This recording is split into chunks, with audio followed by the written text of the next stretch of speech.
จะพากันประมาทพยายามที่สิยังประโยชน์ผู้อื่นให้ถึงพร้อมคำว่าประโยชน์ผู้อื่นถึงพร้อมคือเฮาเฮ็ดเพื่อผู้อื่นทั้งคนและสัตว์นั่นแหละตลอดทั้งมนุษย์และอมนุษย์เพราะว่าเฮาสิเฮ็ดสิ่งใดก็ช่างคือสละความเห็นแก่ตัวมองเห็นประโยชน์ของผู้อื่นอย่างเดียวบ่ว่าคนบ่ว่าสัตว์ถือว่าเฮาปลูกต้นไม้จังซี่สิเป็นมดเป็นเพี้ยเป็นแมลงต่างๆคือเฮาบ่ได้ใส่ยาฆ่าแมลงบ่คือให้เขาได้กินน้ำสิ่งที่เฮาเฮ็ดเฮาปลูก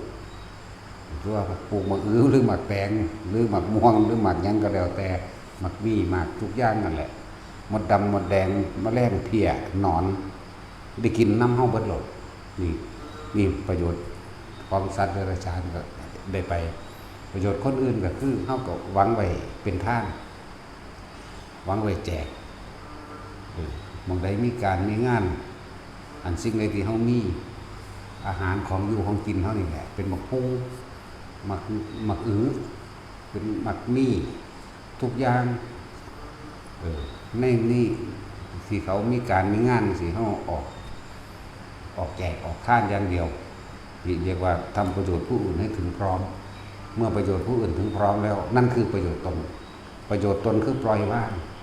ประโยชน์ตนคือบ่เอาหยังประโยชน์ตนคือสังเกตความรู้สึกตัวเองว่าตัวเองยังมีความหึงหวงความเป็นเจ้าของนี่มันจะเป็นเครื่องทดสอบเด้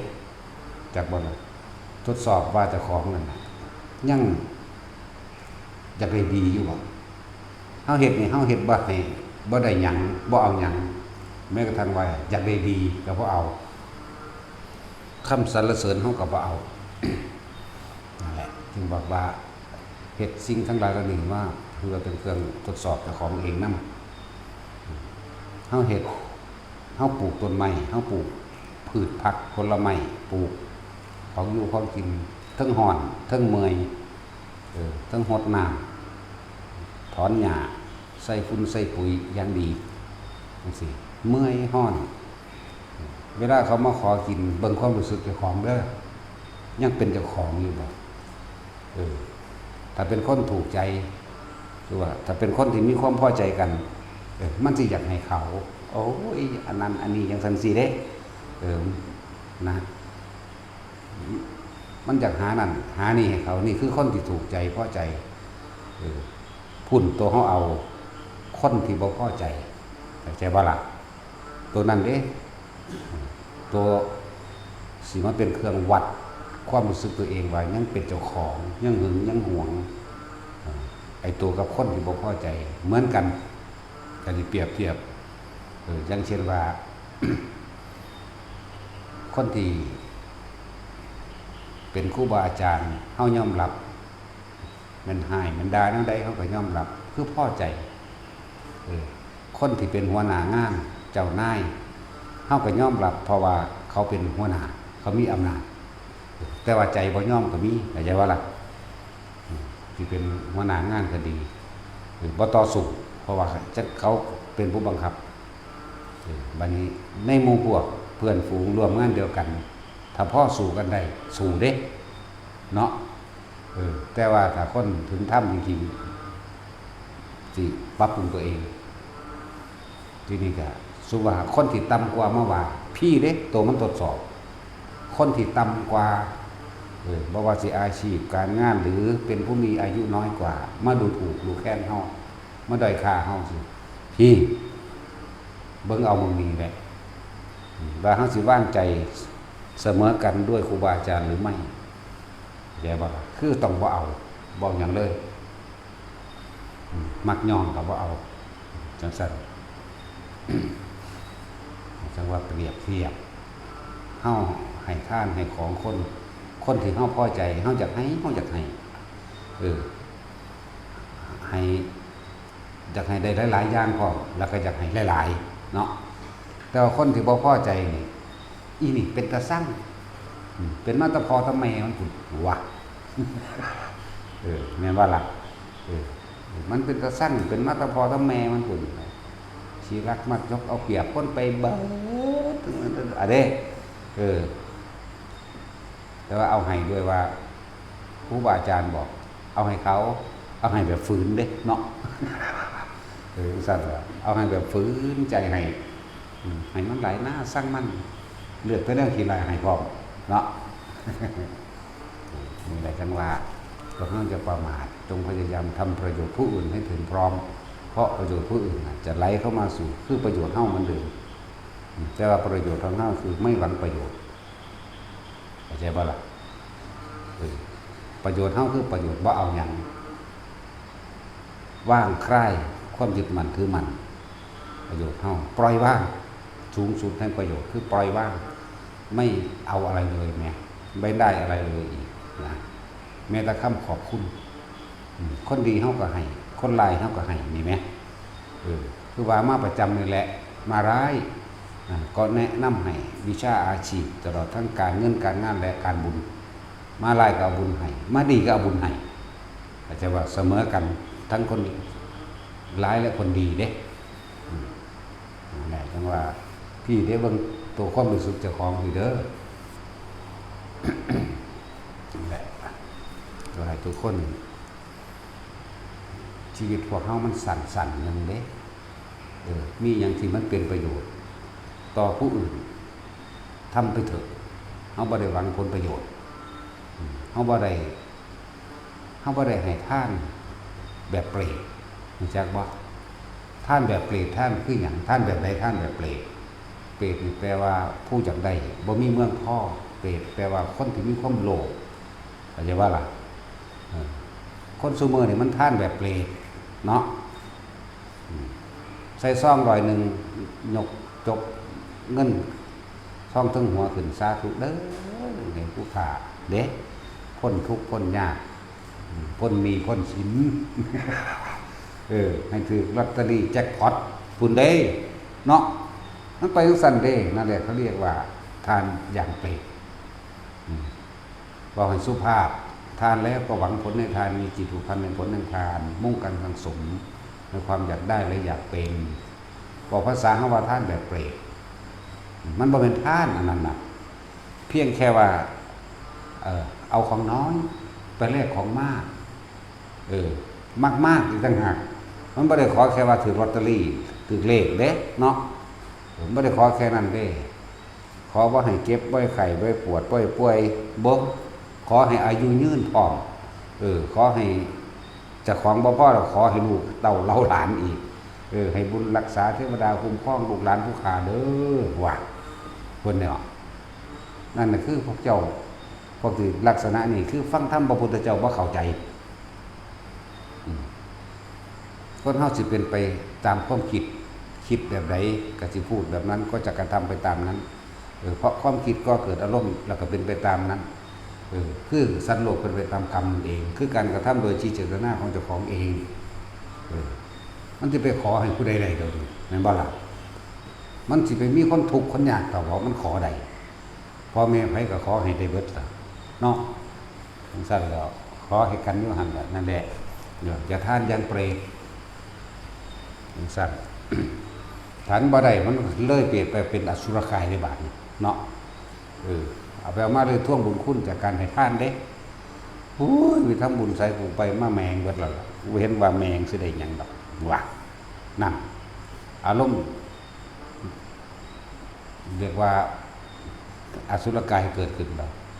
อสุรกายแปลว่าผู้มีรูปร่างหน้าตาไม่สวยงาม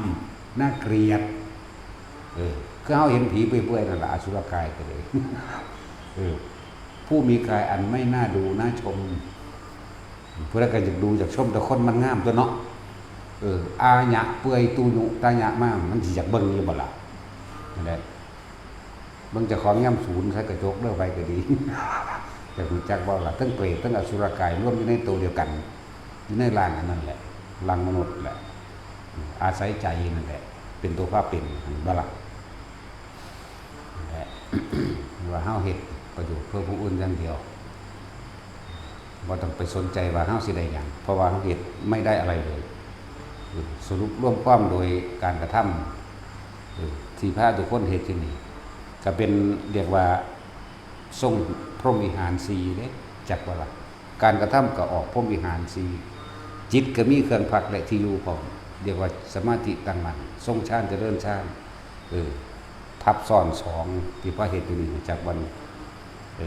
โดยการกระทำที่เป็นรูปวัตถุจักว่าล่ะก็คือการให้ทานการที่เฮาเฮ็ดทุกอย่างเพื่อให้ผู้อื่นสะดวกสบายให้เขาได้อยู่คือคนเดินทางมาปฏิบัติธรรมเขาก็ได้มีที่พักสะดวกสบายเนาะเขาก็มีอาหารกันอยู่คือกินเพียงพอหลายๆอย่างในความสะดวกสำเร็จจังซี่นี่แหละจังว่ามันเป็นการพบวิหาร4โดยเป็นรูปธรรมไปพร้อมนี่เป็นรูปธรรมอาหารการอยู่การกินก็บ่อึดเจ็บไข้ได้ป่วยเฮาก็ดูแลเหมือนบ่ล่ะสระนี่มันเป็นเมตตาอยู่แล้วในหั่นนี่มันเป็นกรุณาพร้อมแล้วก็คนที่บ่อิจฉาริษยาไผเลยมันก็เป็นมุทิตาเองสรุปร่วงตรงที่อุเบกขาพร้อมทุกคน คือผู้ที่เข้ามาปฏิบัติในสถานที่แห่งนี้ว่าเฮาประกาศมาแต่มื้อแรกแล้วทุกสิ่งทุกอย่างอันเป็นของอยู่ของกินผลไม้หลากไม้ของปลูกของฝังต่างๆเฮาเฮ็ดเพื่อให้ทานเด้ขึ้นอยู่กับเจตนาของเฮาว่าทำเพื่อให้ไม่ได้ทำเพื่อเอาบ่ได้รับบ่เอาจากว่าล่ะทุกคนเข้ามาในนี่แหละนี่แหละที่เพิ่นว่าเรียกว่าอยู่ใกล้ผู้ใดใกล้ชิดคบกับใครเราก็จะค่อยๆเปลี่ยนไปเป็นอย่างนั้นคือหลวงพ่อเป็นผู้นำอยู่แล้วนำพาให้ทานที่แรกก็ฝืดๆอยู่เนาะเฮ็ดไปเฮ็ดมามันเกิดความเคยชินเองจังบ่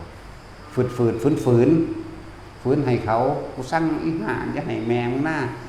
แต่เด็กสุว่าเด็กน้อยมากแต่ว่าเป็นลูกหลานกูเป็นตาสั่งเนาะ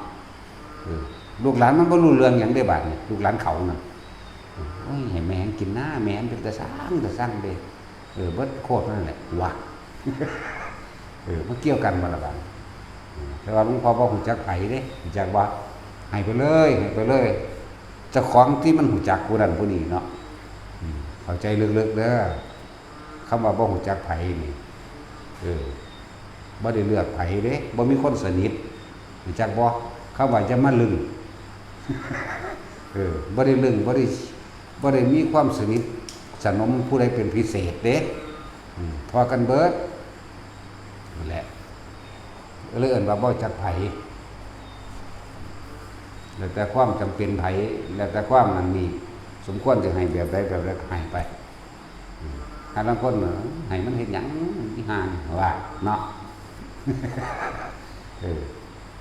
แล้วก็มาฟ้องเฮาในนั้นนั่นนี่ได้บัดเนาะ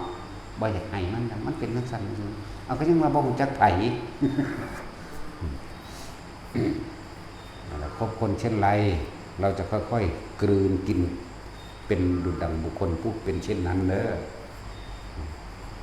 โดยภายนอกโดยรูปธรรมเฮาก็เป็นการทรงพรหมวิหาร4อยู่แล้วเมตตาเนี่ยหมายถึงตัวเองก็อยากสุขสบายตัวเองก็รักตนเองบ่มีผู้ใดอยากให้ผู้อื่นมาทำลายตนเองเราก็ไม่ทำลายใครนี่วันนี้เห็นความทุกข์ยากลำบากของผู้อื่นก็เป็นดุจดังว่าตนเองนั่นแหละเป็นดุจดังว่าตนเองจึงมีกรุณาเข้ามาในการช่วยเหลือแบ่งปันอันใดพอสมควรซอยได้ตามที่เฮามีซอยนะแต่ด้วยความอิจฉาริษยากับผู้อื่นบ่มีอยู่แล้วเพราะว่าเฮาเฮ็ดเอาบ่อยากได้หยังบ่เป็นหยังพร้อมมันเลยบ่อิจฉาไผคนเฮาบ่อยากได้มันบ่อิจฉาเด้แต่อยากได้แล้วมันสิอิจฉาเพราะว่าเขาได้มากเกินหน้าเกินตาอิจฉาตัวเองบ่มีปัญญาเหมือนเขาเนาะแต่นี่เฮาบ่ได้สนมันนั่นมันก็ทุ่มเทลงไปสู่อุเบกขามันยังก็สั่งกระทบกระทั่งประเดประดังเข้ามาจิตนี่เป็นกลางว่างเฉยแต่ว่ารู้ว่าอันนี้ควรอันนี้ไม่ควรนะไปหันเด้โดยรูปธรรมเฮากับทรงพรหมวิหาร4อยู่แล้วโดยนามธรรมจิตเฮามีเครื่องอยู่จักบ่ล่ะนามธรรมตัวจิตแม่นบ่มันเป็นตรงใดเอาไม่เบิ่งดูความรู้สึกมันเป็นตรงใดเอามาเบิ่งดูแม่นบ่ล่ะ อะไรแต่จิตนี้มีเครื่องอยู่เฮาอยู่ในฐานที่ตั้งแห่งจิตกรรมฐานที่เฮาสร้างขึ้นมาอันหนึ่งก็คือทำความรู้สึกตัวอยู่ที่ตรงกลางระหว่างหน้าผากนี่แหละเรียกว่ามันจะเป็นที่พักใจก็ว่าเลื่อนแห่งใจก็ว่าเลื่อนแห่งวิหารธรรมก็ว่าเป็นที่พักจิตที่ร่วมจิตก็ว่าจิตร่วมคือบ่คิดเข้าใจบ่ล่ะพวกเจ้าจะไปตีอีหยังที่มันเบ้อเกินไปเด้อจิตร่วมก็คือการบ่คิดนั่นเองก็เลยเฮาเฮ็ดหม่องนี้เป็นหม่องศูนย์ร่วมมันเมื่อมันบ่คิดแล้วศูนย์ร่วมของจิตตัวนี้ก็เลยเกิดความรู้สึกขึ้นที่เฮาใส่ตรงกลางระหว่างหน้าผากภาษาบาลีว่าอุณาโลมตรงกลางระหว่างคิ้วอุณาโลมอะไรเบิ่งเทื่อล่ะคิ้วมันอีหยังสั่นเนาะนั่นแหละสำหรับคนที่ทำการทำงานยังมีความอยากร่ำอยากรวยอยากดีอยากได้อยากเป็นอยากได้นั่นอยากเป็นนี่อยู่นั่นแหละหาที่พักใจเจ้าของไว้แน่บ่แม่นส่งแต่ความคิดไปแสวงหาในความอยากได้นั่นอยากเป็นนี่อยู่ตลอดพากันคิดหน้าย้อนหลังเบิ่งเด้อตะกี้พวกชาวไร่ชาวนาคือพวกเฮาก็อยากให้หน้าให้นั่นงามอยากให้น้ำพอดีอยากให้เขางามแบบนั้นแบบนี้ความคิดนี่ไม่ถึงถ้าปรุงแต่งอยู่กับความอยากได้นั่นแหละอยากให้เขางามอยากใส่เขานั่นใส่เขานี่อยากให้มีราคาสูงราคาแพงสิได้ใส่นี่จังสั่นจังสี่ลุยไปตามให้ตามหน้าโอ๊ยหญ้าหลายแท้ก็ลงไปถอนหญ้าออกจากกลางให้กลางหน้านี่จิตพวกเจ้านั่นไปอยู่ตั้งแต่นำความอยากได้เด้เข้าใจบ่ล่ะมันก็คิดแตกแขนงออกไปย่านบ่พ่อใส่นี่ย่านลูกบ่มีกินย่านสารพัดอยากบ่ล่ะนั่นแหละเครื่องอยู่ของคนที่อยากได้อะไรอยากเป็นก็ดีเครื่องอยู่ของเขาก็คืออยู่กับกองกิเลสเองเพิ่นจึงเรียกว่ากิเลสวัดจะได้ต้นไม้งามก็แม่นกิเลสวัดกิเลส 1,500 ก็นับเอาที่มันหยังแน่ล่ะหลายกระดอกเนาะอันดับหนึ่งเงินทองช้างม้าวัวควายสัตว์เลี้ยงต่างๆบ้านและที่ดินนอกเนี่ยตั้งสั้นแหละนั่นเราเอิ้นว่ากองกิเลส1,500 อย่างนับไปต้นไม้มันสิต้นหยังแน่แล้วอยากได้ต้นจิกอยากได้ต้นกุ้งอยากได้ต้นกล้วยอยากได้ต้นสารพัดต้นนั่นคือเครื่องอยู่ของคนที่บ่รู้ว่าตัวเองกำลังสร้างภพสร้างชาติการเกิดเด่นตะกี้เป็นบ่ล่ะบัดแต่ช่วยเป็นบ่ตะกี้มีไปอยากได้แดนอยากเป็นนี่เนาะตอนเรียนหนังสือก็อยากได้เกรดสูงๆกว่าหมู่ติวเข้มตัวเองอยู่ว่าซั่นเนาะเพราะว่าอยากชนะหมู่อยากสอบได้เป็นนั่นอยากสอบได้เป็นนี่มีแต่เครื่องอยู่เนาะเครื่องอยู่ของคนที่มีกิเลสตัณหาหลายด้วยว่าล่ะอย่างสั้น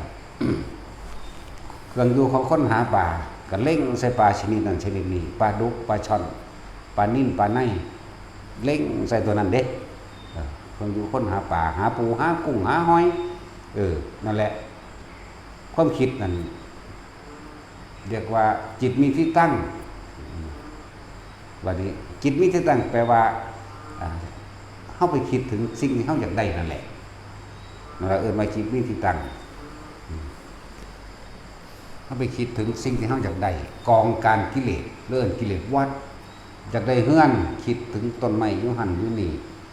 ต่อของบ่มีก็สื่อน้ำพนันก็น่าสื่อน้ำพนีก็น่านี่เห็นบ่จิตมีที่ตั้งมีที่ติดมีที่คิดถึงต้นไม้อยู่หน้าพนันเฮือนคนอื่นไปขอสื่อเขาถามเขาก็น่านั่นก็อยู่น้ำต้นไม้ต้นไหลพวกนั้นแหละจิตเดรัจฉานวัดหนึ่งมันดีเดี๋ยววันนี้ถ้าโมโหกับจิตนรกพร้อมถ้าจะได้แห้งๆนึกใครก้นอยู่บ่เลิกจิตเปรตจากวันคิดไปครับผู้หาปลาคิดถึงตั้งแต่ปลาอันนั้นปลาอันนี้เนาะปลาช่อนปลาดุกปลาสารพัดปลานี่จิ จิตมีที่ตั้งนั่นแหละเอิ้นว่าจิตมีที่ตั้งคือสิ่งที่เราคิดถึงผู้ปลูกต้นไม้ก็คิดถึงต้นไม้พันธุ์นั้นพันธุ์นี้สีนั้นสีนี้แบบนั้นแบบนี้ตีร่วมไปถึงราคาผู้ปลูกบักฮงกับอ่านขายหรอกทั้งบ่ทันได้ซื้อในมันมาซ้ำอย่างนี้นั่นแล้วเป็นจังซี่บ่แม่นว่าผู้หาหน่อไม้ทางหน้านั่นหน้านี่ห้วยนั่นห้วยนี่ริมห้วยบางหันบางนี้หรือป่านั่นป่านี่หรือภูเขาดันนี่ผู้หาหน่อไม้ผู้หาหน่อไม้ผู้หาเห็ดจิตมีที่ตั้งไปตั้งหรือเห็ดป่านั่นป่านั่นมันสิเจือได้อยู่ดอกองหันเห็ดปวกเกิดบางหันเห็ดเพาะเกิดบางหันเห็ดเปิงเห็ดละโงกนั่นว่าสัตว์สารพัดเห็ดผู้หาเห็ดจิตสิไปตั้งตามนั้นเกิดเบิดได้นั่นรู้จักบ่ล่ะหรือว่ากำลังขับรถไปขับรถมอเตอร์ไซค์แง่ๆไปพูดละก็ว่าเฮ็ดปวกยุ่มังหันแต่ผมเคยเอาย่ำนี่แหละมันออกมันบ่พุ่นเจ้าคิดไว้ตะกลางคืนแล้วเด้บัดนี้ขี่รถแง่ไปพุ่นพวกเจ้าไปตั้งไปจินตนาการว่ามีเฮ็ดแบบนั้นเนาะรถส้นกันปัวเสือกตายซ้ำเดรัจฉานมาจากบ่นั่นแหละเดรัจฉานจิตมันสิไปอยู่หั่นล่ะพอดีอาจจะเข้าไปน้ำเสือของหนอนก็เป็นหนอนเลยเด้อายุมันหน่อยๆนึงเด้สั้นแล้วบางคนคิดถึงปลาเห็ดอันอื่นเห็ดละโงกอยู่หันอยู่นี้นี่มันสิจินตนาการเป็นดอกเห็ดเป็นนั่นเป็นนี่ไว้แล้วนั่นแหละส่วนปัวเสือกตายซ้ำมันไปแล้วเด้มันไปก่อนที่สิตายจักวันพวกนี้ร่างไร้วิญญาณได้จังบอกเพราะมันบ่มีความรู้สึกตัวมันเอาความรู้สึกตัวไปพอใจที่สวนเห็ดที่ป่าเห็ดหรือที่หาหน่อไม้เนี่ยผู้ที่มีความพอใจในป่ามันเอาจิตไปตั้งไว้ห่วยนั่นหนองนั่นว่างนั่นอาจจะว่าล่ะนี่วิธีการเกิดของมูสัตว์ทั้งหลายจิตนี่แหละความคิดนั่นแหละจิตก็คืออาการของความคิดที่มันคิดออกไปนั่นแหละจากว่าเอิ้นกิเลสพันหาอยากได้ปลาอยากได้ปูอยากได้กบอยากได้เขียดคนเคยไปหาไต่หาจับซ่องกบทั้งใดจิตมันสิเล่งไปทั้งมันนี้เคยได้เนาะนั่นแล้วพอดีเสือกตายซะมันถึงเล่งไปหากบนั่นเด้บ่แม่นเป็นกบพึบขึ้นมาเด้แต่ผู้สิเป็นเดรัจฉานเขาไปสู้รังไข่ของกบเขาไปสู้รังไข่ของปลาเพราะการกำเนิดของสัตว์4อย่างเนาะอันทชะแปลว่าเกิดในไข่อันทะแปลว่าไข่แปลว่าไข่หำกับแมนไข่ผู้หญิงกับมีตัวกำลังไข่ผู้หญิงแต่ว่าอันนี้บ่แมนอันนี้แปลว่าผู้ที่เกิดในไข่มีหยังแน่สัตว์ปลาก็เกิดในไข่ได้ปลาบางชนิดก็เกิดในไข่เนาะเกิดในไข่พวกไก่พวกนกพวกยังที่เป็นไข่นั่นแหละชีกระปอมมันไข่แหละเหมือนว่าล่ะจระเข้หรือเต่าเกิดได้ไข่เนี่ยพอไก่ยังไงคันทัพพระเรียกว่าเกิดในคันคือทองเกิดในทองค้นกับแมนงัวควายสร้างหมาหมูเรียกว่าคันทัพพระอันนี้เนี่ยคันทัพพระโอปาติกะคืออุบัติขึ้นเลยบัดนี้อันที่3คือโอปาติกะเทวดาอุบัติขึ้นปุ๊บเลยเด้ใหญ่เลยได้20 ปีเลยเทียบคือคน20 ปีเลยสวยงามเลยนะใหญ่เลยนี่เรียกว่าโอปาติกะสังเสชะบัดนี้เลื่อมอยู่ในอันชีสีรู้จักชีสีบ่วะพวกคนนั้นรู้จักกระสังแบบว่าเขาสำนันแหละเนาะน้ำคร่ำแปลว่าขี้สี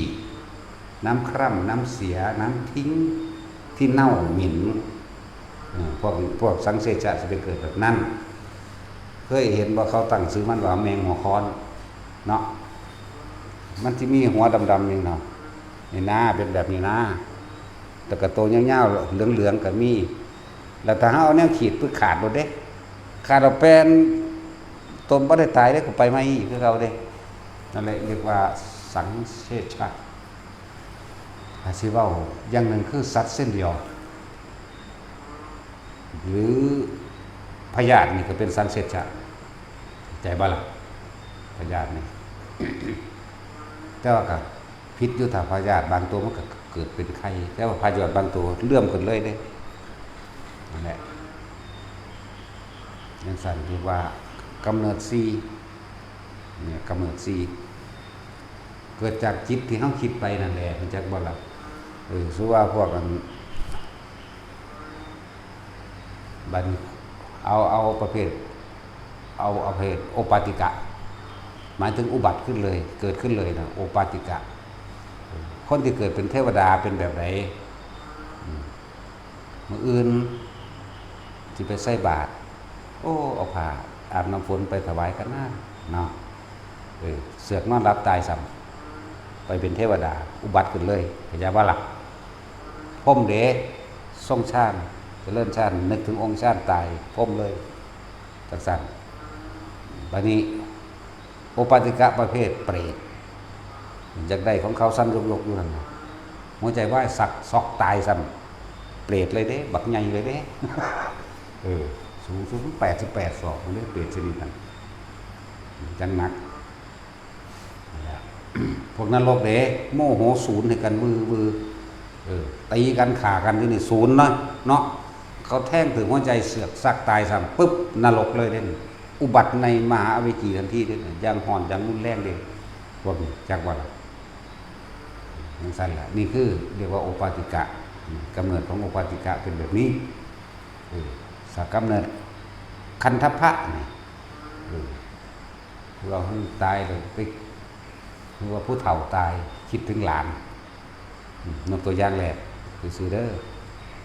พอดีหลานนั่นพอดีกับการจุติจิตที่มันลงโตกันพอดีคือความสมบูรณ์ในความลงโต15มาแม่1 เดือนกับ15 วันนี่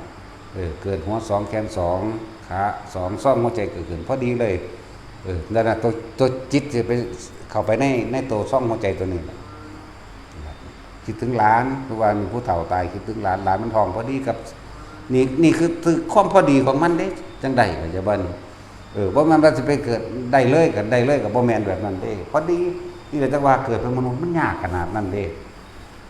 บางทีไปเข้าท้องหลานหรือพี่น้องสิคิดฮอดบ่ได้เสือกศัตรูกันอยู่ข้างๆไปท้องพอดีเข้าผู้นั้นแทนกันเลยมันอยู่ไกลกันจังว่าล่ะจังซั่นแล้วเข้าไปในซ่องหัวใจหนักเกิดแล้วจังซั่นแหละตัวอย่างคือยายกังที่หลวงปู่มันท่วงนั่นแหละภาวนาก็ดีหูเห็นนั่นนี่เบิดทุกอันทุกอย่างมื้อนี้ท่านพ่อสว่างสวัยแบบนั้นแบบนี้ก็เห็นได้เด้แล้วก็มีหมู่เทวดาแต่งตัวสวยงามลอยวัดล้อมลงมากราบท่านพ่อแบบนั้นแบบนี้บัดถามเรื่องภาวนาเป็นจังได๋ก็เว้าไปอยู่พวกเรามาแบบชาตินี้บ่เอาแล้วบ่เกิดแล้วทุกข์ยากลำบากหลายมันแม่นบ่เพิ่นว่าคิดเบิ่งดีๆดูไปพิจารณาเบิ่งใหม่เด้อนะภาวนามื้อ2 มื้อก็บ่ทันได้รู้ออกไปหาเพิ่นอีกเพิ่นเป็นห่วงหลานที่เหลือหลานผู้เดียวนี่ที่พ่อแม่มันก็ตายเบิดเลี้ยงมาแล้วถ้ามันมีครอบมีครัวแล้วคือสิเบิดห่วงนาน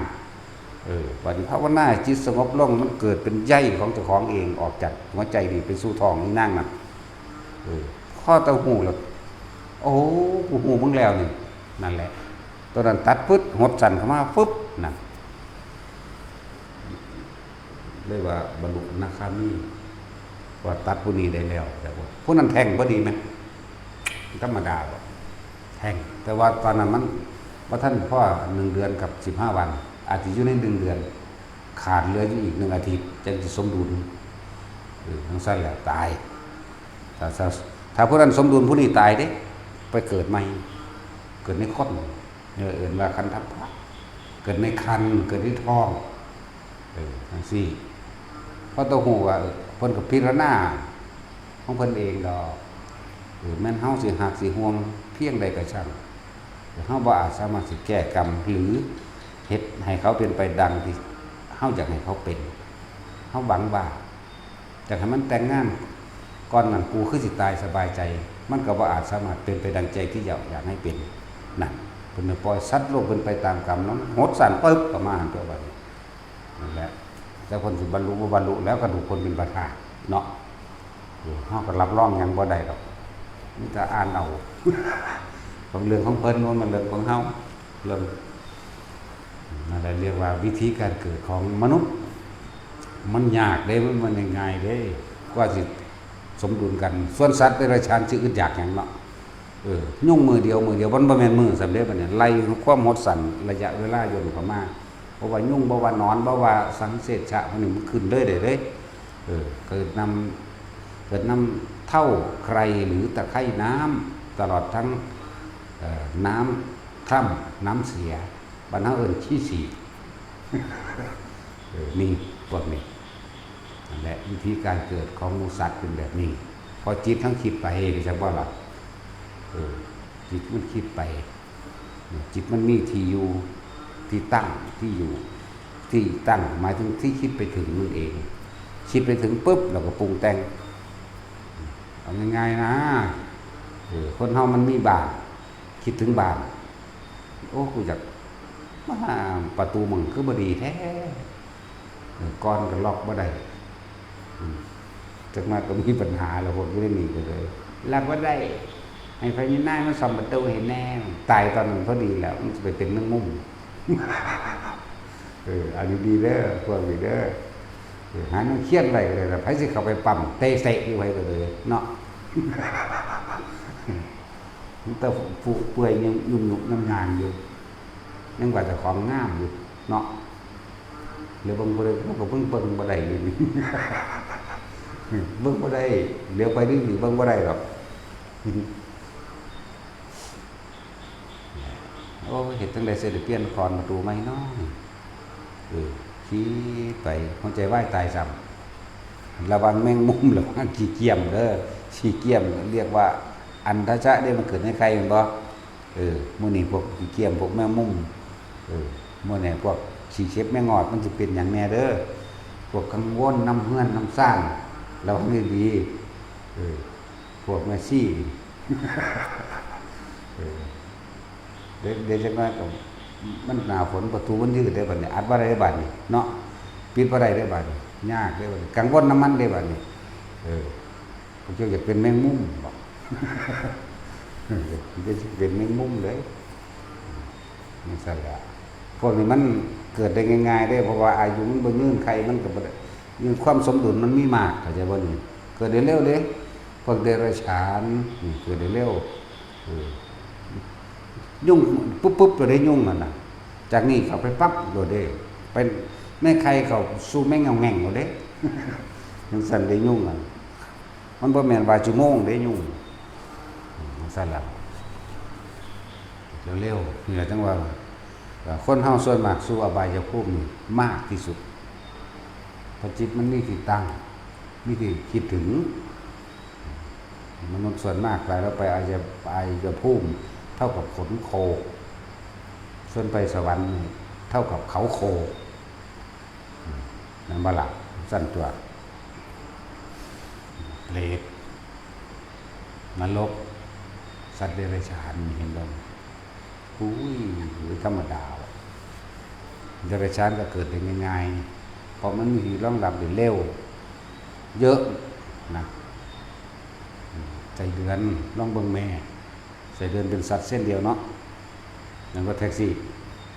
มึงจักใบเรียนเดียวไปเรียนครูบ่มึงจักใบโอโรยี่บ่ได้กูบ่ได้เรียนกูยังรู้จักนั่นเดียวสัตว์เส้นเดียวก็มีตัวสั้นๆแหละพวกสัตว์เส้นเดียว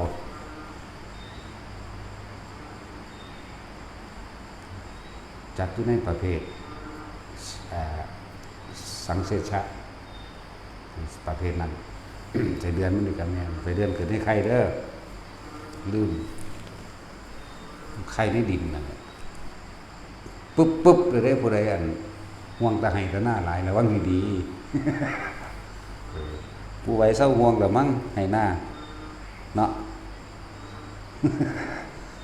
หน้าหลายได้ผู้ไว้ให้เขาขายซะ ขายใส่หนีเขาซะแต่เขาบ่มีปัญญาอีหยังดอกกันพวกหานี่ค พอเราเป็นข้าราชการยังหนีคนละ3-4 ล้านเลยโอ้ยปานนั้นว่าหาเงินหาจังได๋หามันเป็นหนี้เนาะซั่นแล้วจังว่านี่วิธีการเกิดคือความคิดของเฮาคิดถึงบุคคลแต่ว่าแยกออกบุคคลที่พอใจกับบุคคลที่ไม่พอใจคิดถึงบุคคลที่ไม่พอใจมีอารมณ์โกรธนรกเลยคิดถึงบุคคลที่พอใจยังวนเวียนว่าในระหว่างสัตว์เดรัจฉานกับการเกิดในขั้นแต่ท่านเดรัจฉานหลายกว่าเด้คิดถึงล้านนี่บางที่พอที่ตายสัมไปจิตมันไปตั้งน้ำหลานมันนี่ยังเขาว่าเขาไข่ไก่ก่อนก็ได้เขาเป็นแม่งอดแม่งปองก็ได้หรือท้องหมามันพอดีกับเขาท้องหมาท้องหมูงัวควายได้เบิดเด้อธรรมดาบ่เบิดเป็นให้ไก่มันแล้วมันเร็วเด้พวกนี้เด้อบ่มีหยังไว้เท่ากับจิตถ้าคิดถึงเรื่องอาทิตย์เดือนนี้ก็เห็นรถปั๊บมันก็ล่ะถึงบ้านเดือนนี้ก็ถึงปั๊บรถมันสั่นก็นั่นแหละส่วนจะมีวิธีควบคุมจิตหลายๆอย่างโดยรูปธรรมที่เพิ่นพยายามที่สิให้พวกเฮาเข้าใจคือการให้ทานเข้าใจว่าการให้ทานการรักษาศีลการข่มจิตนี่ตัวที่3คือภาวนานั่นเองทานศีลภาวนาส่วนหมู่ภิกษุนั่นมันเลยทานมาแล้วเพราะว่ามหาทานอันยิ่งใหญ่มันเกิดแล้วคือศีล5มันมีบริบูรณ์ของมันอยู่แล้วจากบอกพวกหมู่ภิกษุนักบวชทั้งหลายมหาทานอันยิ่งใหญ่คือการรักษาศีล5นั่นเองยังต่ำก็เป็นยังสูงนั่นแหละลองเฮ็ดได้ทั้ง5ข้อเถอะนะเนาะคนมาจากใดมันจะไปรังแกเบียดเบียนไผเลยจะไปฆ่าไผเลยแต่สัตว์มันก็ว่าฆ่าตัวเนาะนั่นแหละพอเฮามีทานจึงบอกว่าจึงพระหากุศโลบายหรือวิธีต่างๆของเฮาให้ทานเป็นนิโตปลูกต้นไม้ผลไม้รากไม้อันเป็นของกินได้ก็เป็นทานเป็นนิโตอยู่แล้วแล้วก็เป็นการให้ทานโดยบ่ได้หวังผลในทานในบ่มีจิตผูกพันในผลในทานบ่ได้สั่งสมในความอยากได้กับอยากเป็นอยู่แล้วเป็นไปในโตอยู่แล้วนั่นแหละจังพาเหตุเบื้องต้นพื้นฐานแน่นหนาดีแล้วระหว่างทำกลางและเบื้องปลายที่สุดก็เป็นไปด้วยกันเองเฮาให้ทานไปว่าเฮาเมตตาสงสารซึ่งกันและกันเห็นเขาบ่มีอยู่บ่มีกินเฮาก็อยากให้เนาะแล้วก็มันก็เห็นเขาไม่ตนเองอีกตะกี้กูก็ทุกข์กูก็ยากลำบากแท้อยากให้เขาซอยเขาเรื่องว่าอยากรังแกเขาเกิดเป็นศีลขึ้นมาในตัวได้ล่ะเกิดเป็นศีลขึ้นมาในตัวเกิดเป็นภาวนาเขาไม่ในตัวอีกเด้จังซั่นแล้วอยู่ว่าสิ่งที่เฮาเฮ็ดอยู่นี่ได้2อย่างเมตตาพรหมิหารอันเป็นรูปธรรมแล้วก็การทรงฌานเจริญฌานด้วยอานาปานสติแต่ทรงแล้วก็ให้หาวิหารธรรมมันเป็นเครื่องอยู่แห่งจิตอยู่ในอาการปิติปราโมทย์นี่พวกเฮาอยู่ในก็ดีจักบ่ล่ะมันเลยเป็น2อย่างหูยป่านนี้ก็ยังสิบ่ผ่านบ่พ้นไปสู่พรหมโลกขึ้นนี่กับมึงผู้ใดพลาดคือเอาแนวตู้ๆแล้วไปซับหัวมันเป็นสั้นแล้วตกนรกแม้คุณสอด2อยู่ว่า1ว่ะเอาอันอีปิกตู้เก่าๆเข้าสนิมมั้ยลงไปซับกลางกระบาลมันเป็นหยังคือบ่ชื่อบ่จำได้แงะมันแตกโปะออกจากกันหัวเนาะตาสินแต่แนวนี้ตาจิตเด้จะลืมแล้วเจ้ามันกำห้าวอยู่4นึงเห็นแต่มือแต่ว่าบ่ฮู้ว่ามือไผนอกจากไปซองบนเอ้าตาสินตัวนี้ก็แต่มือน้อยๆเด้อธรรมดาบอกถึง2อย่างฉะนั้นพวกทำการทำงานอยากได้อยากดีอยากมีอยากเป็นอยากร่ำอยากรวยมันมีอยู่แต่ว่าหาเครื่องพักใจของเจ้าของในเด้อคือการทรงฌานนี่เองไผบ่ทันเป็นมาฝึกมื้อนึงนั่นพุทธเจ้าเว้าน้อยเพียงรัดข้อมือเดียวผู้เข้าสู่ ชาติวิตกวิจารปิติสุขเอกตาเพิ่นเอาแค่เพียงแค่ปฐมฌานนี่ไหมแต่ว่าเฮาบ่ได้นั่นแล้วเข้าข้างเข้าโพดเนาะแต่ในขณะที่ว่าน้อยๆของเพิ่นมันว่างเลยได้รู้จักบ่ล่ะมันจังซั่นเด้มันเจโตวิมุตติไปเด้แต่ว่ามันยังบ่ทันได้ประกอบไปด้วยปัญญาวิมุตติซื่อๆเด้การทรงฌานจะเริ่มฌานนี่เป็นเหตุนี่หลุดพ้นทั้งจิตไปก่อนคือบ่คิดนั่นเองแต่จิตบ่คิดสุขกับทุกข์เกิดบ่ได้ทั้งตัวแม่นว่าล่ะมันสุขมันทุกข์เพราะว่าความคิดตัวคนน่ะแม่นว่าล่ะสัตว์ทั้งหลายนี่สุขทุกข์เพราะว่าความคิดถ้าตอนพวกเจ้าบ่คิดเลยนั่นสุขทุกข์เกิดบ่ได้เอิ้นว่าเจโตวิมุตติหลุดพ้นไปทั้งนี้ซะก่อนแต่ถ้าออกมาจากฌานแล้วมันสิปัญญาวิมุตติติดตามบ่ล่ะแม่นว่าล่ะเห็นตามความเป็นจริงเลยทุกสิ่งทุกอย่างมีความเกิดธรรมดาดับเป็นธรรมดาบ่ควรถือเอานี่เจโตกับปัญญาก็ต้องตีคู่กันเรียกอีกอย่างนึงว่าสมถะกับวิปัสสนาคู่กันการทรงฌานเป็นเหตุให้การหยุดคิดได้เรื่องเจโตวิมุตติส่วนการเห็นตามความเป็นจริงบ่เข้าไปถือมันแล้วเรียกว่าปัญญาวิมุตติหรือวิปัสสนาก็ว่าไปนั่นแหละเรียกว่าหาเครื่องพักใจไว้เนี่ยเด้อหาเครื่องพักความคิดเจ้าของนั่นแหละ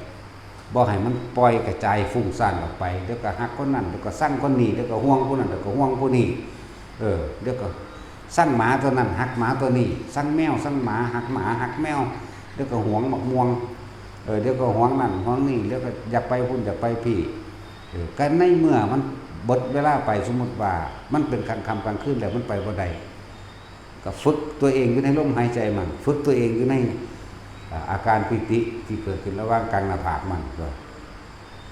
อันนี้มันความคิดมันไปรอบโลกเนาะมันจักหยุดคิดนั่นเลยแค่ชั้น1ชั้น2แล้วมันก็หยุดแต่ละจักว่าล่ะเป็นสั้นตัวลมหายใจนี่ก็อาการปิติเป็นเครื่องยืนยันว่าเป็นฌานที่1ทำความรู้สึกที่ลมหายใจเย็นเข้าออกเนี่ยอยู่ม่วนๆอยู่นี่เด้อไผก็ดีว่าต้องไปตามลมเข้าท้องพองยุบยังดอกเอาแค่นี้นะแต่มีอาการปิติ สำหรับพวกเข้ามันฝึกโดยวิธีการทรงฌานเจริญฌานโดยสมาธิมื่นตาบอกยังไงของเขามันทำสมาธิลืมตาบ่แม่นเอาตามาเด้ลืมตาเข้าใจว่าแปลว่ามื่นตาไง ภาษาบ้านนอกเฮาภาษาบ้านเฮาว่ามื่นตาเนาะภาษาไทยเขาว่าลืมตาบางคนบ่เข้าใจคิดว่าโอ้กูลืมเอาตามาเนาะว่างไว้หันแลนพูดว่างไว้ของอื่นมันสิมาได้จังได๋ฉันบ่มีตาเนาะไม่ใช่สมาธิลืมตาบ่แม่นลืมหมวกเด้ คนละอย่างกันจังว่าให้มาตั้งตรงกลางหน้าผากคนที่ทำการทำงานมันเครียดคิดจังได๋มันก็คิดบ่ออกหาบ่ออกจิตพวกเจ้าบ่พักมันสิมีกำลังมันสิมีหยังมันต้องมีกำลังก็โลกแก้โลกบ่ได้เด้ทำเท่านั้นได้แก้โลกจักว่าปัญหาของโลกสุดท้ายแล้วคือฆ่ากันมีสิแก้กันแบบแก้บ่ได้จึงเรียกว่าโลกแก้โลกบ่ได้ดอกตัณหาแก้ตัณหาไม่ได้วิธีการหยุดตัณหาจึงเรียกว่าธรรมเท่านั้นที่สามารถแก้ปัญหาของโลกได้จึงบอกว่าหาที่พักใจมั่งหาที่พักใจให้มันได้พักผ่อนนะความคิดนั่นน่ะแม่นบ่จักซี่ให้ความคิดได้พักผ่อนนะคนเฮาคิดบักหลายๆกายก็เมื่อยล้าไปนำเด้อกายก็ต้องทุกข์ทรมานทุกข์พลภาพไปนำได้อ่อนล้าโรยแรงป่วยคนนอนบ่หลับก็เพราะว่าคิดตัวแม่นบ่ล่ะในจังว่าหาเครื่องพักความคิดหยุดความคิดจิตมันร่วมน้ำแน่จิตร่วมก็เลยเอามาร่วมไว้เนี่ยทำให้เกิดความรู้สึกอยู่กลางหน้าผากนี่เองแบบมือไม่แต่จิตมันได้พักแล้ว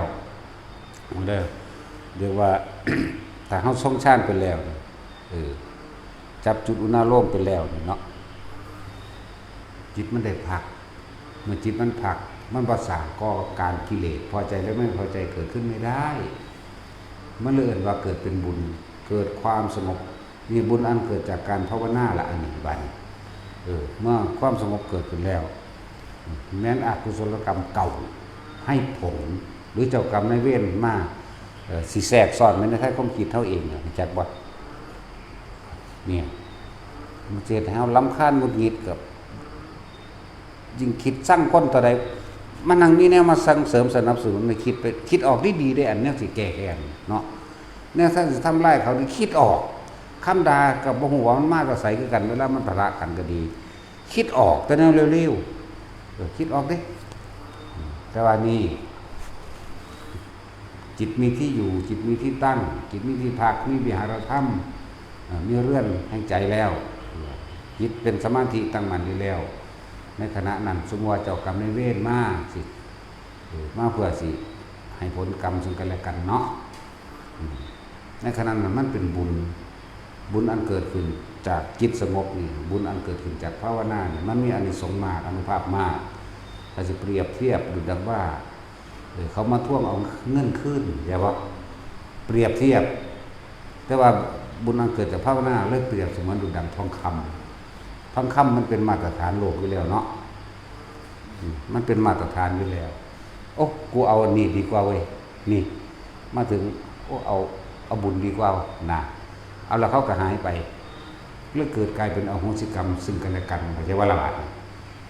จึงเรียกว่าผู้ใดแต่จะทำอานาปานสติเจริญฌานด้วยวิหารธรรมอันนี้เนาะหรือว่าทุกคนย่อมเจริญด้วยโภคทรัพย์จะเกิดขึ้นได้นี่คืออาจจะบอกเรื่องลึกลับแน่ก็ไม่ลึกลับแบบนั่นดอกลึกลับว่าเจ้ากรรมนายเวรสมมติว่ามันเล็กๆน้อยๆเนาะเล็กๆน้อยๆคือว่ากรรมมันเกิดจากจิตเจตนาฆ่าสัตว์ทำลายเขาสัตว์นั่นสิโดยความสนุกสนานเมามั่นอย่างว่าเขาได้โอกาสจังหวะได้จังหวะมาสิเอาขึ้นซึ่งกันและกันพอดีเฮากับทรงชาติเจริญชาติอันนี้อยู่แสงแห่งบุญของเฮาเองว่าหนึ่งเด้โอ้กูตักตวงเอานี่ดีกว่าโอ้ยสาธุเด้อโมทนานำไปล่ะอโหสิกรรมจากเท่าได้ล้านเนาะมันก็หน่อยลง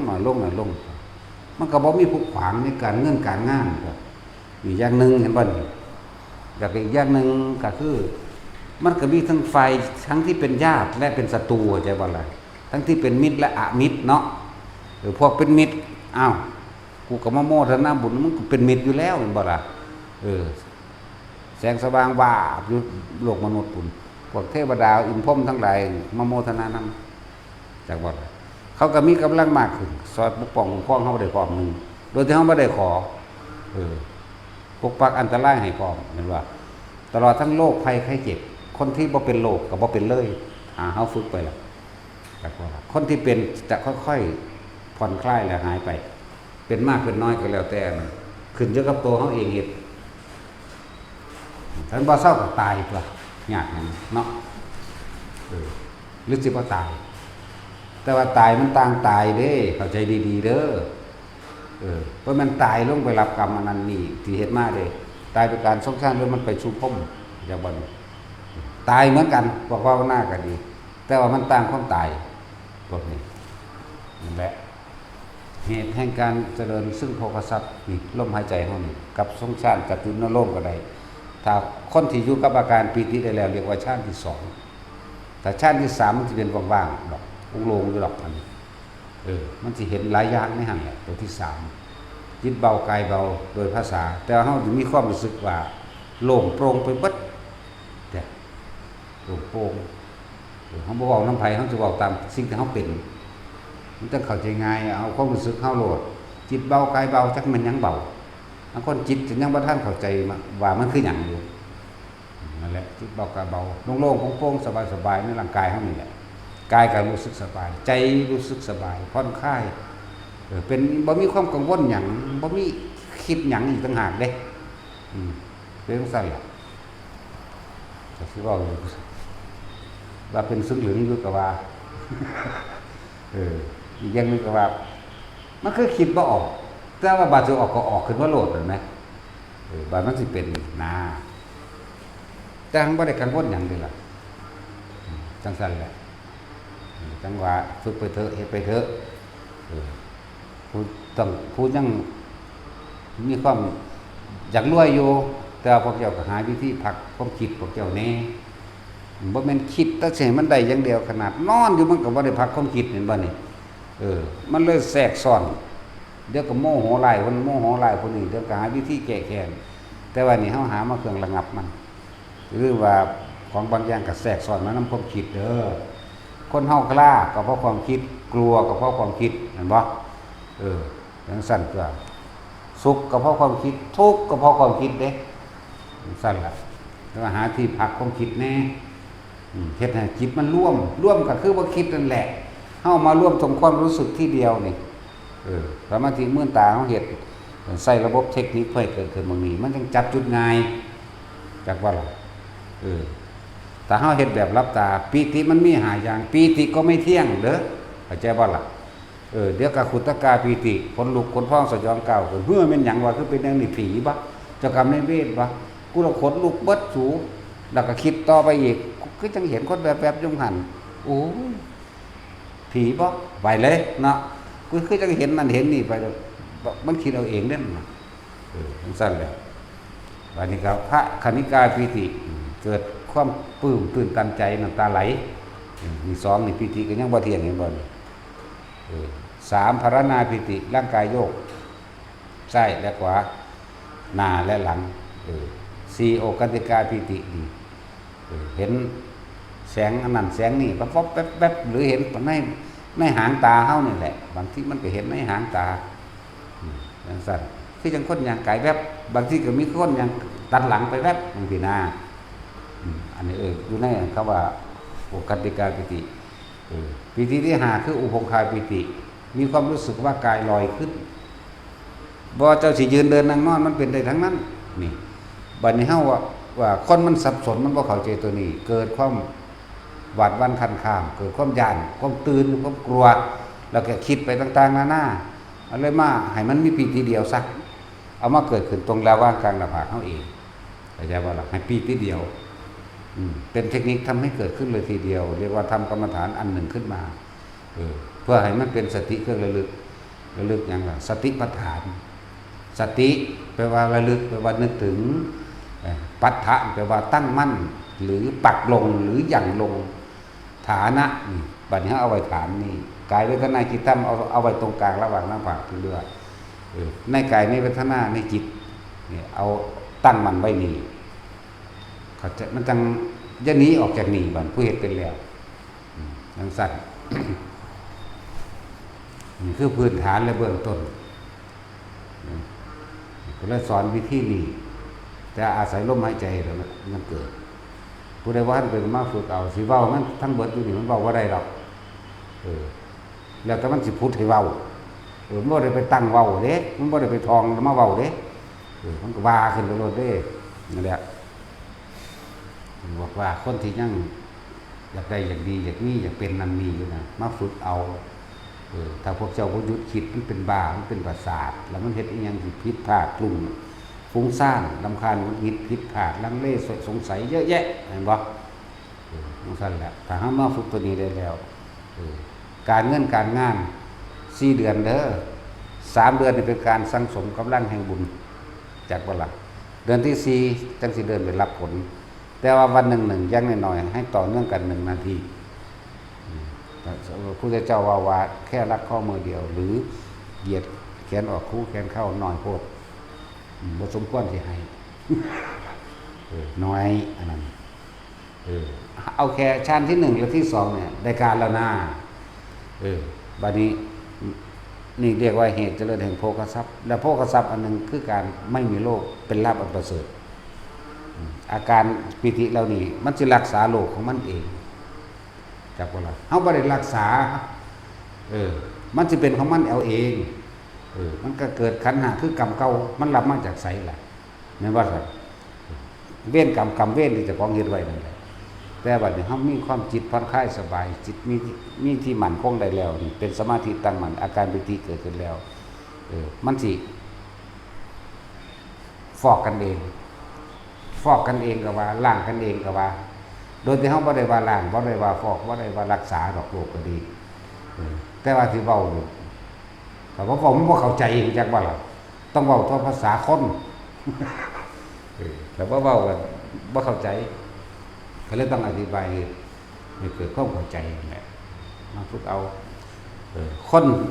สุว่า40 ปี50 ปีสิเป็นโลกนี้บ่เป็นเด้จักบ่ล่ะเพราะว่าเฮาสร้างบุญหนีบาปนี่จังว่านี่สร้างบุญโดยการทำกรรมฐานเพื่อสิหนีอกุศลกรรมเก่าที่เจ้าของเคยเฮ็ดไว้ทำบุญหนีบาปก็ว่าบุญมันเกิดจากกรรมฐานกว่าหมู่อยู่แล้วเมื่อกำลังชาติมันเกิดขึ้นนั่นเลยจะเปรียบเทียบดูดังว่าทองคำนั้นมาตรฐานอยู่แล้วส่วนสกุลเงินบ่ได้มาตรฐานเด้เนาะมันยังมีสูงมีต่ำบางหม่องบ่มีค่าเลยเห็นบ่บ่เอาหรอกเนาะแต่ว่าทองเอานะแลกนั่นแหละคนสิเป็นโลก50 ปีสิเป็น60 ปีสิเป็น70 ปีสิเป็นจังซี่บ่เป็นเลยแต่เฮาฝึกไปก็นี่แหละคนที่เป็นอยู่แล้วก็ค่อยลดหย่อนผ่อนลงและคนที่เป็นนักอยู่แล้วจนถึงขั้นคือสิตายนี่จิตจะมีที่อยู่จักบ่มีวิหารธรรมมีเครื่องอยู่ของเจ้าของเองนั่นแหละคือว่าคนที่ดูแลคนป่วยเด้อเปิดธรรมะให้ฟังนึงแล้วก็พระเจ้าฝึกให้เพิ่นอยู่กับลมหายใจนำคนเฮามันสิตายมันเอิ้นใส่ผู้นั้นผู้นี้มันเฮ็ดให้การบ่ได้มันเฮ็ดเอาเองดอกเปิดเข้าไปยัดเยียดเข้าไปมันสั่นตัวมันสิตายมามันมีบ่ได้รับความรู้สึกเจ็บปวดให้ไผได้หรอกเลี้ยงลูกเบิ่งผัวเบิ่งเมียเลี้ยงเบิ่งญาติเลี้ยงพี่น้องก็มีแต่คำเว้าคำว่าแต่ความรู้สึกในร่างกายที่มันเจ็บมันปวดมันสิแตกออกมันสิฉีกขาดนี่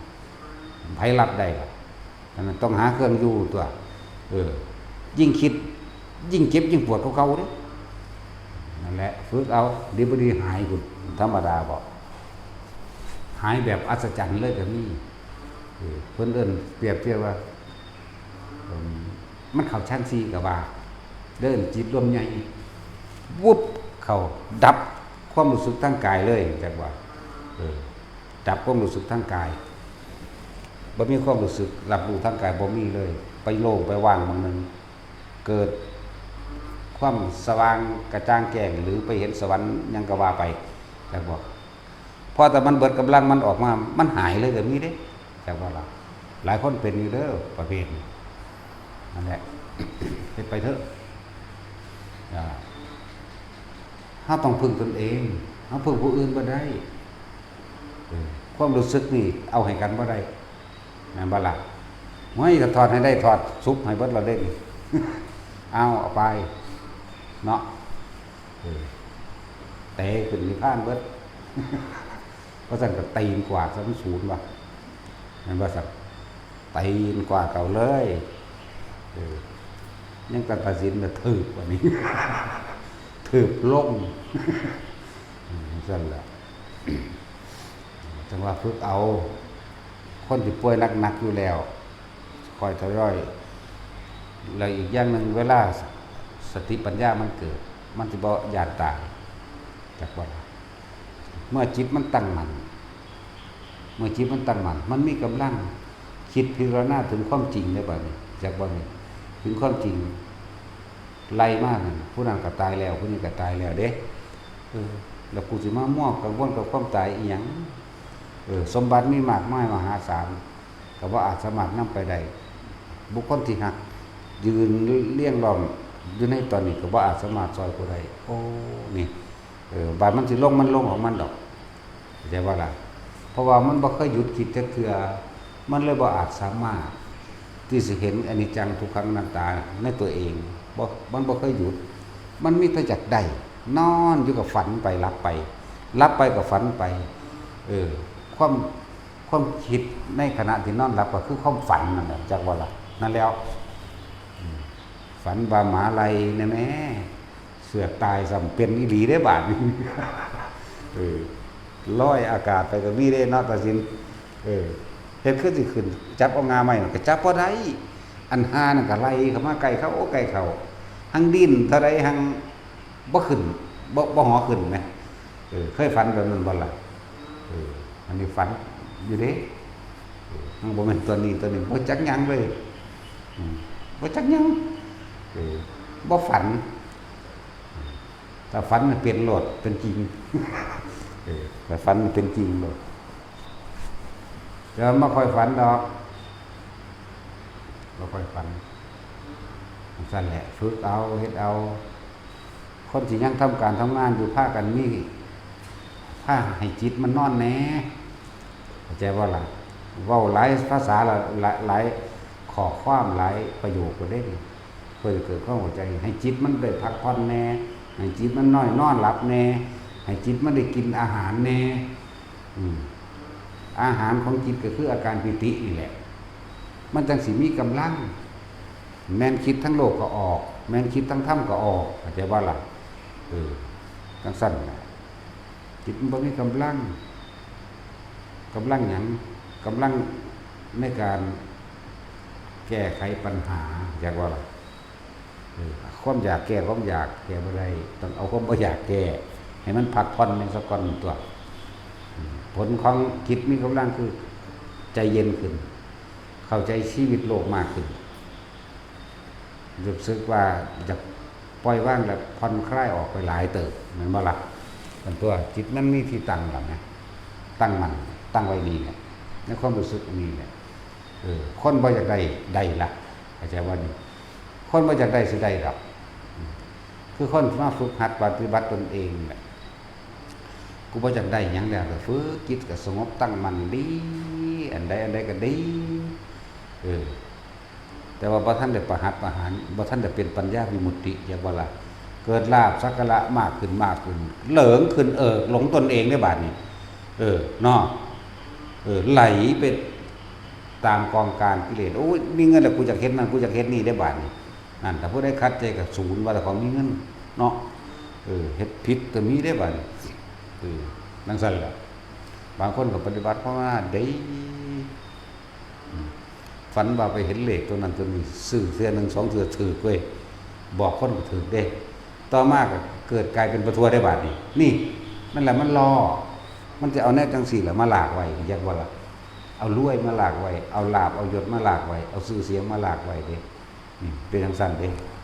บ่จักได้ทางใดแต่ว่าถ้าหลงกลมันแล้วเป็นบาได้บัดเป็นไปทัวน้ำมันได้บัดนี่น้ำลาภน้ำยศสรรเสริญนั่นแหละจักว่าล่ะซั่นแล้วเฮ็ดไปเถอะคนที่ยังเลี้ยงครอบครัวอยู่ก็พากันพักจิตนะจักทรงชาติเจริญชาติเนี่ยเว้าเป็นตาญาติคำว่าทรงชาติเจริญชาติของง่ายๆนึงเด้บ่แม่นเป็นหนังอยู่ในถ้ำผู้เดียวบักโดนสมาบัติหยังบ่แม่นนี่ก็บัดแล้วจักว่านี่แค่ปฐมฌานทุติยฌานนี่ได้แล้วฝึกไปเรื่อยตัว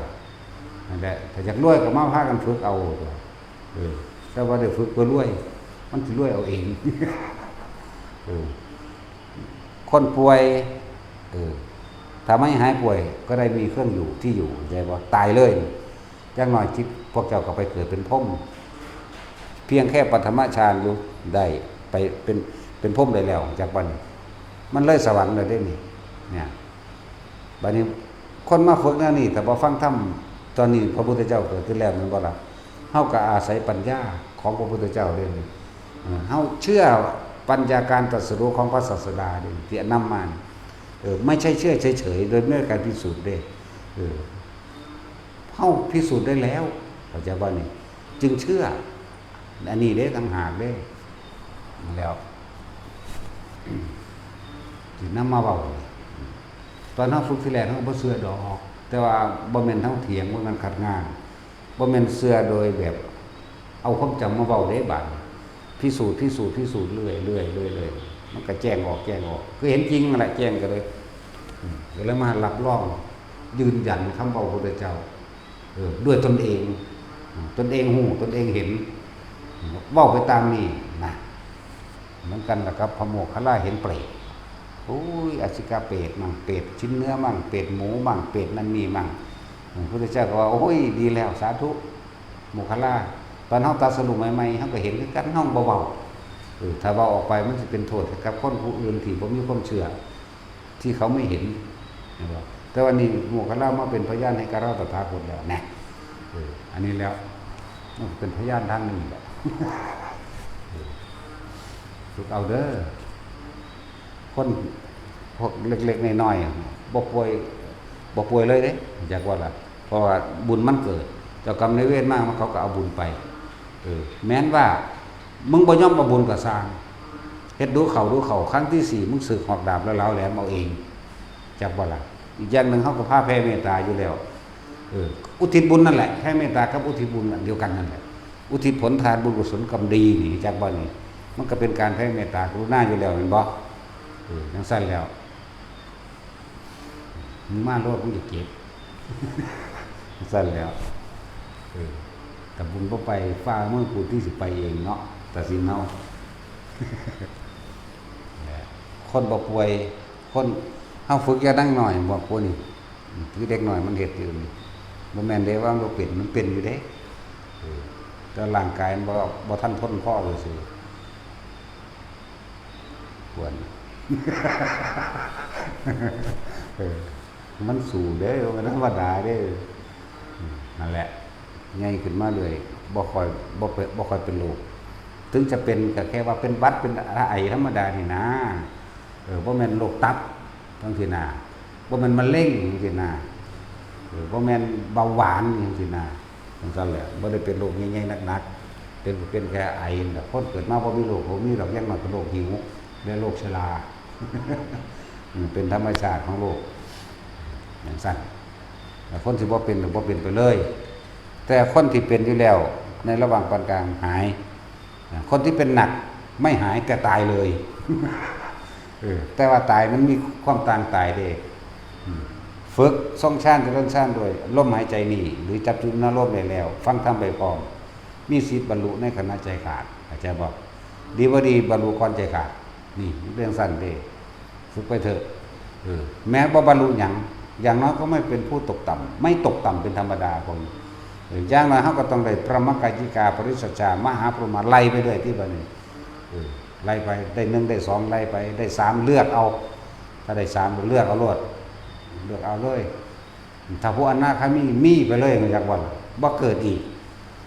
แล้วคนพวกนี้อาศัยพระปัญญาของพระพุทธเจ้าเป็นเครื่องนำทางนี่ทรงชาติก็เป็นฟังธรรมก็ได้จะทรงจำได้ดีแล้วเรียกว่าพระสูตรคือการได้ยินได้ฟังสูตรก็มาจากโสตคือหูน่ะโสตแปลว่าหูนั้นเขาจะได้พระมรรคปริสัชฌาจะมีโอกาสที่จะขึ้นไปสู่อนาคามีเลยจากวันมันเป็นแต่เห็นเอาอยู่เลยมันมีคุณค่าต่อตัวเองที่อย่างไรเพราะได้มีคุณค่ากับผู้สอนเด้ผู้สอนก็ได้มีค่าอยากว่าหรอกถ้ากันเห็นเอาจ้ะนั่นแหละเห็นตั้งแต่ก็ตายอยู่แล้วไงตายเบิดอยู่นี่ทำง่ายถึกแน่นอน1,000%เราบ่มีผิดเพี้ยนเป็นแต่เปอร์เซ็นต์เดียวทุกคนเกิดมาในนี่ตายเบิดบ่ว่าตัวในนี่ทั่วโลกแหละหมาเกิดมาหมาก็ตายอย่าว่าหยังกับคนเนาะตายเบิดอันนี้คนบ่ให้ทำนายดอกตามธรรมดาแต่ว่าเฮาฝืนเถียงกันก็เพิ่นซะก่อนตายเบิดถึงได้ก็ตายก่อนสิตายนี่พวกเจ้าสิไปทางไหนจุดสุดท้ายก่อนสิตายเด้อผู้ใดเฮ็ดชินกับสิ่งใดสิไปกับสิ่งนั้นกรรมนิมิตจักว่ากรรมคือสิ่งตัวเองกระทำบ่อยๆกระทำไม่มากนี่กรรมทั้งเจตนาเด้จักว่าใจมันคิดไข้ควรอยู่เลยนี่เลยเอิ้นว่ากรรมมันก็เกิดภาพเอิ้นว่าคตินิมิตได้บัดนี้กรรมตัวนี้จิตเจตนาตัวนี้ทำให้เกิดนิมิตภาพนิมิตภาพนั่นแหละจะเป็นคตินิมิตจักบ่ล่ะเรียกว่าทางไปสู่ภพคือเฮาตอนตายตอนหนึ่งมันคิดพอที่ใส่เบ็ดใส่ฝาเด้ตายตอนนั้นก็เป็นมือ2 มือคนเด้พอแห้งอยู่เด้นี่เสียบที่ไงกี่เดือนจังซี่เขาก็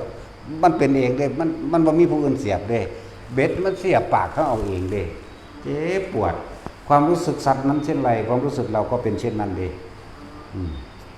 ต่อมาก็เขียดเป็นแบบนั้นเฮาก็เป็นแบบนั้นเขียดย่านปลาแบบไรเกียดเฮาก็เป็นย่านปลาแบบนั้นปลาที่มากินเนื้อนั่นนะตอนเฮาเป็นคนบ่ทันตายตอนนั้นดีใจได้ว่าเนื้อมันแข็งแรงมันสิล่อปลามากินได้เห็นบ่ล่ะความจริงความรู้สึกเฮาตอนที่เฮาไปเป็นเขียดโอ้ยธรรมดาบ่บัดปลามันมาบักใหญ่เป็นตะยานปลาเนี่ยปลาอสุรกายเป็นตะยานนี่ยังกากซากมามันเฮ็ดเป็นตะยานกันตลอดเนาะนั่นแหละความรู้สึกของสัตว์แล้วนั่นก็คือความรู้สึกเฮาตอนเฮาเป็นธรรมดาบ่นั่นมันและฝ ฝึกทั้งเบิดนี่ก็ไว้บาดสิตายจักบ่ล่ะสิฝึกมานี่ลมหายใจนี่ส่องชาติเจริญชาติยังแล้วแต่นี่เอาไว้บาดตายนั่นแหละเพราะทุกคนต้องตายอยู่แล้วเด้แล้วอย่าให้มันอายหมาเด้โคสกะเทพบุตรเนาะแต่จริงเจ้านี้เจ้าเข้าใจว่าอะไรเนี่ยโคสกะนี่แปลว่าหยังแปลว่าโฆษณาตะกี้มันเป็นเศรษฐีหมาตัวนั้นแจ็คว่าล่ะเกิดบ้านเมืองอดอยากแห่งแรงหนีมากับเมียที่วัฏกะตะกามที่ผู้เมียก็กินหน่อยยันพอบ่อิ่มก็เอาผัวกินเสือกไปเลี้ยวเห็นหยังเลี้ยวเห็นนั่นหมาเศรษฐีไม่ได้กินข้าวมันทุกใบญาติหูยเด้เพิ่นบ่อิ่มเด้ขนาดกินก็ไปสองแล้วคนมันอดข้าวมาหลายมื้อมันบ่ย่อยเด้อดข้าวมาเป็น10มื้อมันบ่ย่อยที่นำเข้าไปหลายไปเลี้ยวเห็นหมายังอยากกินน้ำหมาอยู่จักว่าล่ะเสือกตายซ้ำนั่นเมียนอนเศรษฐีก็เลี้ยงไว้เป็นทาสผู้นึงกับเสือกเป็นหมาบัดนี่มันพอดีกันเด้หมานี่มันบ่นานเด้ทดลงมาคนมัน1เดือนกับ15วันทดลงมาบัดนี้หมามันตัวใดบัดทดลงมาเอาหมามัน4เดือนแม่นบ่ทดลงมาเอาตัวในการจุติในการสมดุลแห่งรูปธาตุจักบ่ล่ะจะพูดแล้วรูปธาตุเนาะร่างกายหมาแหมร่างกายหมาตอนอยู่ในท้องแม่มันแหมถือว่ารูปธาตุผมบ่เข้าใจอีกเนาะร่างกายอีหยังก็ธาตุ4เบิดนี่รูปธาตุเพราะนั้นมันได้จักมื้อมันบ่กี่มื้อดอก7มื้อหรือหยังนี่แหละเนาะทดลงมาเอาตัวนั่นแหละเสือกไปเข้าในท้องหมาที่พอดีกับซ่องหัวใจหมาเกิดบ่ล่ะปั๊บแล้วจังซั่นก็ปฏิเสธที่มักทำบุญเนาะมักทำบุญเวลาพาพระเจกมาเพิ่นก็แล่นบอกคนว่าพระมาแล้วนะความหอนเพิ่นน่ะนะหอนหรือเฮาแง่งๆๆพระมาแล้วเด้อเตรียมตัวใส่บาตรเด้อหมาเรียกว่ามันไปประกาศไปโฆษณาว่าพระเจกมาแล้วพากันเตรียมของใส่บาตรพระมาแล้วมันก็เฮานั่นแหละบางทีมันก็หอนบางทีมันก็เฮาเวลามันหอนมันดีใจแต่ก็ล่ะเวลามันเฮาใส่คนนั้นมันก็บอกว่าเตรียมของใส่บาตรเด้อพระมาแล้วเรียกว่าโฆษณาไงเฮ็ดอยู่จังซั่นก็เป็นบัดนี้ถึงเวลาเข้าพรรษาที่เพิ่นต้องไปจำพรรษาอยู่ในภูเขาคันธมาศบาดนี้เพิ่นก็บอกหมาตัวนั้นแหละสิบ่ได้มาเด้ออีกสัก3เดือนออกพรรษาเดี๋ยวจังเจอกันมันหอนเด้อบัดนี้มันให้หรือมันอะไรนะพอดีกึกหัวใจไหวตายซ้ำใจขาดตายไปเกิดอยู่สวรรค์ชั้นดาวดึงส์นั่นแหละพระโมคคัลลาไปเห็นโอ้ยอันวิมานเจ้าคือมันใหญ่แท้ซั่นก็ถามว่าไปเจ้าทำบุญอันใดน้อคือได้สวรรค์วิมานมีเทพธิดาเป็นบริวารถึง700ก็ได้โอ้ยจนศาสตร์นั้นเป็นนักสันไล่อดีตเนี่ยของฟังว่าเป็นเศรษฐีมาตายว่าเป็นหมาแล้วมาตายนี่ก็เพราะว่าผู้ค้าได้ทำการโฆษณาบอกกล่าวให้คนทั้งหลายมาใส่บาตรพระเจกผู้ค้าก็ได้เป็นทั้งสิ่งที่ว่าไปนั่นแหละเทวดาเขาได้เอิ้นโคสกะเทพบุตรจะว่าล่ะโคสกะก็คือโฆษณานั่นแหละภาษาไทยก็มาจากภาษานี่นะจะว่าล่ะโฆษณาแต่โฆษกะแปลว่าหยังสันบ่เปล่าประกาศจะว่าล่ะโฆษณาก็ดีแหละอย่ามันอายหมาเด้เนาะอย่ามันอายอีเกียเด้กบก็มีเดเมนติกะกบเทวดากบเทวดาผู้มีอดีตมาจากกบเมนติกะเดี๋ยวจังสั่นอาชีวะเทวดาเท้าทองไปจากวาน้ำประเดนแต่ว่ามันก็มีอยู่พวกนั้นก็บ่มีตื่นใจพระนิทิศแต่ผมมีกูว่าเด้นั่นคนเมาหลอดมันได้เป็นเทวดามีกูว่าพระนิทิศมันสิคือเขาบ่แล้ว มันสิไปอยู่ในโลรู้ว่าเขาโลรู้ว่าร้อยน้ำทองแดงเด้อคือธรรมดาบ่นี่กูกินเหล้าไปยังไปสวรรค์ได้เรื่องพอใจจังซั่นล่ะทุกคนสิ่งที่บอกที่สอนได้สองอย่างคนที่มาในสถานที่นี้สละแรงกายแรงงานของเจ้าของเองอันนึงนี่เป็นอุปปารมีเมตตาอยู่นี่มุทิตาอยู่นี่มุทิตาอุเบกขากันอยู่ในนี่เรียกว่าคำว่าเรียก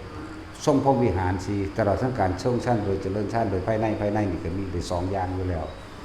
ประกอบกับการสุตตะมยปัญญานี่ได้ยินได้ฟังทรงจำในตนเองได้ดีคือว่าตายไปเกิดเป็นพรหมบางใดหนึ่งใครควรโดยตนเองกับบรรลุได้เลยอรหันต์ได้เลยแม้นบรรลุอรหันต์เคลื่อนที่ขึ้นไปสู่หน้าข้ามีไปบรรลุข้างบนอีกก็มีเด้มันคุ้มค่าขึ้นได้มานี่จักว่าล่ะพวกเจ้าทำบุญ100ได้ล้านเด้นี่จักว่าล่ะมันคนละอย่างกันเด้กับทำล้านได้ขึ้น100อยู่พวกเฮ็ดไปตามความเชื่อหรือบ่เป็นไปตามคำสอนพระเจ้าเฮ็ดล้านได้100 อันนี้เฮ็ด100ได้ล้านจักว่าล่ะต่างกันเด้อบ่ต่างกันกับพวกที่ว่ามีความเชื่อว่าผู้อื่นเฮ็ดให้อันนั้นบ่แม่นคำสอนพระพุทธเจ้าเด้ออันนี้เอาสมาทาน